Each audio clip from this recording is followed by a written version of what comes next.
नमस्कार। रामायण की कथा में आप सभी का हार्दिक स्वागत, अभिनंदन। आज के वीडियो में आप सभी के सामने प्रस्तुत है राजा निमि की कथा।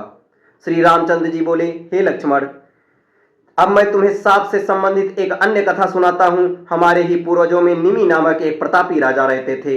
वे महात्मा इक्ष्वाकु के 12वें पुत्र थे। उन्होंने वैजयंत नामक एक नगर बसाया था। इस नगर को बसाकर उन्होंने एक भारी यज्ञ का अनुष्ठान किया।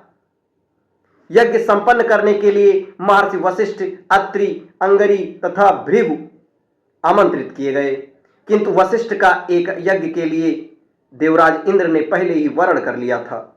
इसलिए वे निमि से प्रतीक्षा करने के लिए कहकर इंद्र का यज्ञ कराने चले गए।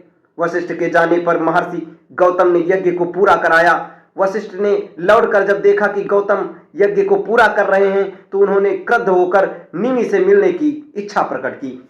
जब 2 घड़ी प्रतीक्षा करने पर भी निमि से भेंट न हो सकी तो उन्होंने शाप दिया कि राजा निमि, तुमने मेरी अवहेलना करके दूसरे पुरोहित को अपहरण किया है, इसलिए तुम्हारा शरीर अचेतन होकर गिर जाएगा। जब राजा निमि को इस शाप की बात मालूम हुई तो उन्होंने भी वशिष्ठ जी को शाप दिया कि आपने मुझे अकारण ही शाप दिया है, अतएव आपका शरीर भी अचेतन होकर गिर जाएगा। इस प्रकार शापों के कारण दोनों ही विदेह हो गए। ये सुनकर लक्ष्मण बोले, रघुकुलभूषण, फिर इन दोनों का नया शरीर कैसे मिला? लक्ष्मण जी का प्रश्न सुनकर राघव बोले, पहले तो वे दोनों वायु रूप हो गए।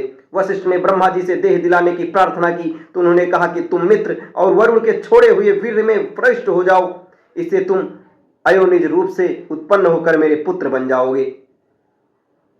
इस प्रकार वशिष्ठ जी फिर से शरीर धारण करके प्रजापति बने। अब राजा निमि का वृत्तांत सुनो। राजा निमि का शरीर नष्ट हो जाने पर ऋषियों ने स्वयं को यज्ञ किया का पूरा किया और राजा को तेल के कड़ाह आदि में सुरक्षित रखा।